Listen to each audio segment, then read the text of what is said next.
Joko Widodo, atau Jokowi seperti yang biasa kita panggil, memiliki kisah hidup yang luar biasa, seperti kisah sukses dari bawah.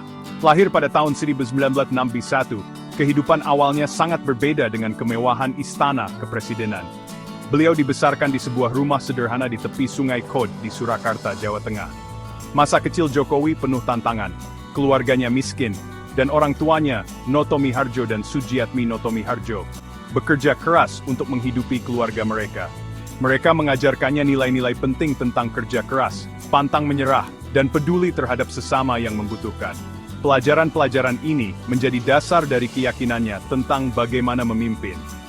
Keluarga Jokowi bahkan beberapa kali kehilangan rumah ketika dia masih muda.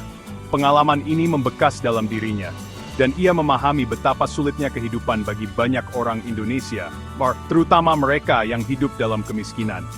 Melihat kesulitan-kesulitan ini secara langsung membuatnya ingin mengubah keadaan dan membuat hidup lebih baik bagi sesama warganya. Bahkan sejak kecil, Jokowi bertekad untuk mengatasi tantangan ini. Dia melakukan berbagai pekerjaan serabutan untuk membantu keluarganya, menunjukkan bahwa dia tidak takut akan kerja keras dan memiliki bakat berbisnis. Pengalaman-pengalaman ini mengajarkannya nilai kerja keras dan kemandirian. Perjuangan awal ini membentuk siapa dirinya, memberinya tekad yang kuat dan komitmen untuk keadilan bagi semua orang. Setelah Jokowi lulus dari Universitas Gadjah Mada di Yogyakarta dengan gelar kehutanan, beliau bisa saja memilih karier yang mudah. Tapi beliau memutuskan untuk pulang kampung dan memulai bisnis mebelnya sendiri. Pada tahun 1988, beliau memulai sebuah perusahaan kecil, CV Rakabu, yang menjual mebel ke negara lain. Beliau pandai berbisnis dan bekerja sangat keras, dan perusahaannya menjadi sukses. Beliau dikenal karena membuat furnitur berkualitas tinggi, dan memperlakukan orang dengan adil, sehingga mendapatkan rasa hormat dari karyawan dan pelanggannya. Jokowi tidak hanya tertarik untuk menghasilkan uang, beliau ingin menciptakan lapangan kerja dan membantu masyarakatnya. Beliau percaya dalam membantu orang lain untuk sukses, sebuah gagasan yang nantinya akan membentuk cara beliau memerintah. Menjalankan bisnisnya sendiri mengajarkan banyak hal tentang masalah yang dihadapi usaha kecil. Beliau mengerti betapa pentingnya menciptakan lingkungan di mana bisnis dapat tumbuh, mendorong ide-ide baru, dan membantu meningkatkan perekonomian. Pengalaman ini nantinya akan memengaruhi kebijakan ekonominya sebagai presiden. Menjadi seorang pengusaha juga membantu Jokowi menjadi pemimpin yang lebih baik.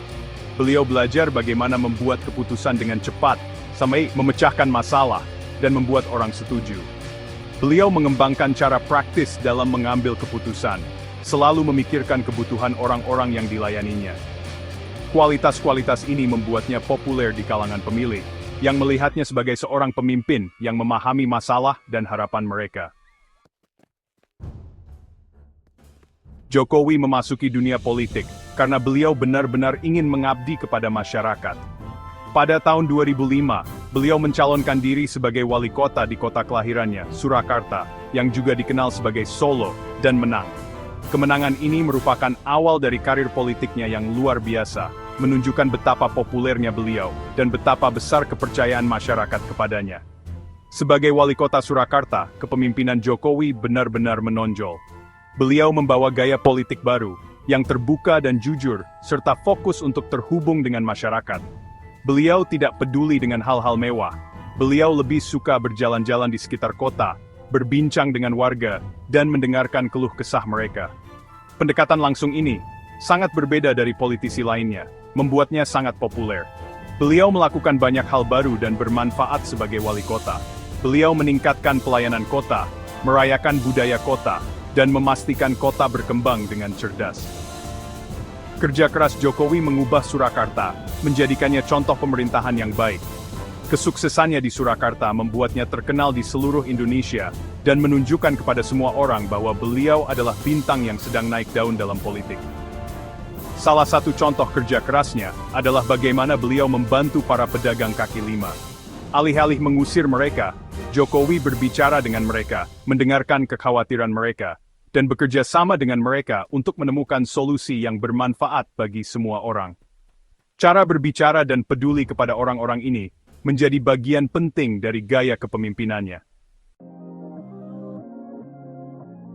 Kesuksesan Jokowi di Surakarta menjadikannya sosok nasional. Pada tahun 2012, beliau mencalonkan diri sebagai Gubernur Jakarta, kota terbesar di Indonesia. Kampanyenya berfokus pada penyelesaian masalah besar kota, kemacetan lalu lintas, banjir, kemiskinan, dan korupsi. Beliau berjanji akan menciptakan pemerintahan kota yang lebih bersih, lebih efisien, dan peduli pada rakyat, dan rakyat Jakarta mendengarkan. Sebagai gubernur, beliau tetap praktis, fokus pada rakyat, dan bekerja keras untuk meningkatkan kehidupan semua orang. Beliau mengatasi kemacetan parah di Jakarta dengan menciptakan sistem bus baru dan meningkatkan transportasi umum. Beliau menciptakan program untuk meningkatkan layanan kesehatan dan pendidikan, terutama bagi masyarakat miskin. Jokowi melanjutkan pendekatan langsungnya di Jakarta. Anda seringkali dapat melihat beliau memeriksa proyek konstruksi, mengunjungi rumah sakit dan sekolah, serta berbicara dengan orang-orang dari berbagai kalangan. Sikap ramah dan kepedulian tulusnya terhadap rakyat membuatnya mendapatkan julukan Bapak Rakyat. Menjadi gubernur Jakarta bukanlah hal yang mudah. Politisi yang berpengaruh dan pegawai pemerintahan yang lambat membuat segalanya menjadi sulit. Namun Jokowi terus maju, bekerja untuk perubahan dan menunjukkan bahwa beliau dapat mengatasi tantangan politik Indonesia. Bagian kelima, Jokowi sebagai Presiden, Sang Juara Rakyat. Pada tahun 2014, Jokowi mencalonkan diri sebagai Presiden dengan banyak dukungan dari rakyat. Banyak orang Indonesia percaya bahwa beliau memahami harapan mereka untuk negara yang lebih baik dan adil. Beliau berjanji untuk mengubah politik Indonesia, memberantas korupsi, meningkatkan infrastruktur, dan menciptakan masyarakat yang lebih adil.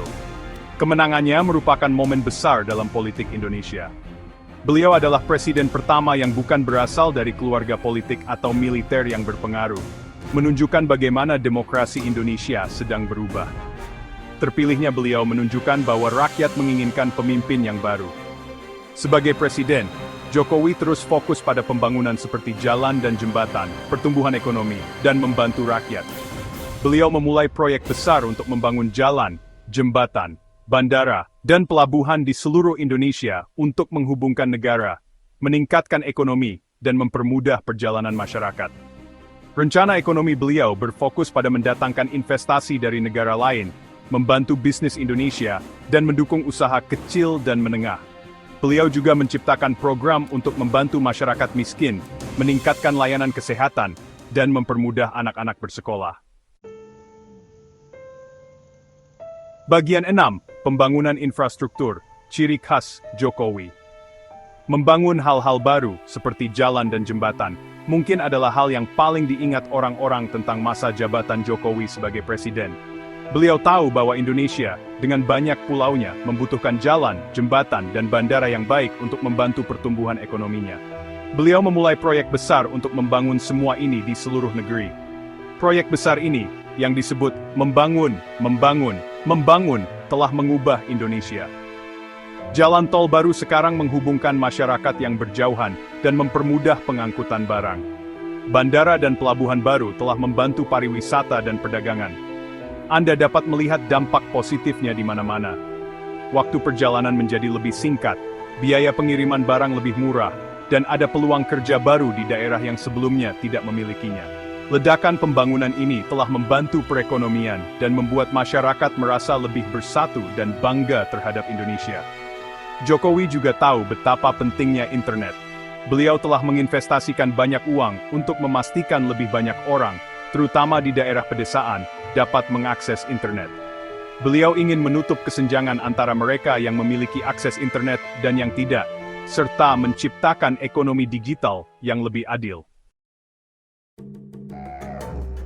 Bagian ketujuh, mengatasi ketimpangan sosial, reformasi kesehatan dan pendidikan. Pak Jokowi tidak hanya fokus membangun jalan dan jembatan, beliau juga fokus membantu masyarakat. Beliau tahu bahwa masyarakat yang sehat dan terdidik itu penting untuk masa depan Indonesia. Beliau telah menciptakan program-program untuk meningkatkan kesehatan dan pendidikan, terutama untuk masyarakat kurang mampu. Salah satu program beliau yang paling penting adalah Jaminan Kesehatan Nasional, atau JKN, yang bertujuan untuk menyediakan layanan kesehatan bagi seluruh rakyat Indonesia. Program ini, telah memudahkan keluarga berpenghasilan rendah untuk berobat ke dokter. Pak Jokowi juga fokus pada peningkatan kualitas sekolah. Pemerintahan beliau telah mengeluarkan lebih banyak dana untuk pendidikan, memastikan para guru mendapatkan pelatihan yang lebih baik, kondisi sekolah yang baik, dan lebih banyak anak usia dini yang bisa bersekolah di pendidikan anak usia dini. Beliau juga mendukung pelatihan kejuruan dan memberikan keterampilan kerja kepada masyarakat, agar mereka dapat berhasil di ekonomi saat ini. Program-program ini menunjukkan komitmen Pak Jokowi untuk menciptakan masyarakat yang lebih adil bagi semua orang. Beliau tahu bahwa kemajuan yang sesungguhnya bukan hanya tentang uang, tetapi juga tentang membantu masyarakat hidup lebih baik. Bagian 8. Kontroversi dan kritik, sisi lain dari mata uang. Meskipun Jokowi telah melakukan banyak hal baik, beberapa orang tidak setuju dengan keputusannya. Beberapa orang mengatakan dia terlalu banyak berkompromi dengan lawan politiknya, dan terkadang bertindak terlalu keras. Salah satu kritik terbesar adalah bagaimana dia menangani masalah lingkungan. Beberapa orang mengatakan dia lebih peduli pada ekonomi daripada melindungi lingkungan, terutama dalam hal penebangan hutan dan penggunaan sumber daya alam. Dia juga dikritik karena cara dia menangani hak asasi manusia. Beberapa orang mengatakan pemerintahnya membungkam orang-orang yang tidak setuju dengannya, membatasi kebebasan berbicara, dan memperlakukan kelompok minoritas dengan buruk. Pemilu 2024 dan apa yang terjadi setelahnya juga menimbulkan masalah. Dia mendukung mantan rivalnya Prabowo Subianto, bukannya calon dari partainya sendiri, yang menyebabkan dia dikeluarkan dari partai politik PDIP, dan tuduhan bermain politik. Bagian 9. Warisan Jokowi, membentuk masa depan Indonesia. Terlepas dari kritik yang ada, Jokowi akan dikenang sebagai pemimpin yang membawa perubahan besar bagi Indonesia. Beliau memimpin Indonesia menuju era pembangunan baru, dengan banyak infrastruktur baru, pertumbuhan ekonomi yang meningkat, dan kemajuan sosial. Indonesia menjadi lebih penting di dunia, di bawah kepemimpinannya. Beliau telah menjadikan Indonesia sebagai pemimpin di kawasan dan global, mendukung kerjasama internasional, perdagangan bebas, dan dunia yang lebih adil. Namun masih ada masalah. Indonesia masih berjuang melawan kemiskinan, ketidaksetaraan, korupsi, dan kerusakan lingkungan. Demokrasi Indonesia, meskipun sekarang lebih kuat, masih rapuh dan perlu dilindungi. Saat Jokowi meninggalkan jabatannya, penggantinya mengambil alih negara dengan banyak potensi, tetapi juga tantangan besar. Hanya waktu yang akan menentukan apakah perubahan yang dibuat Jokowi akan cukup untuk membantu Indonesia terus tumbuh dan berhasil.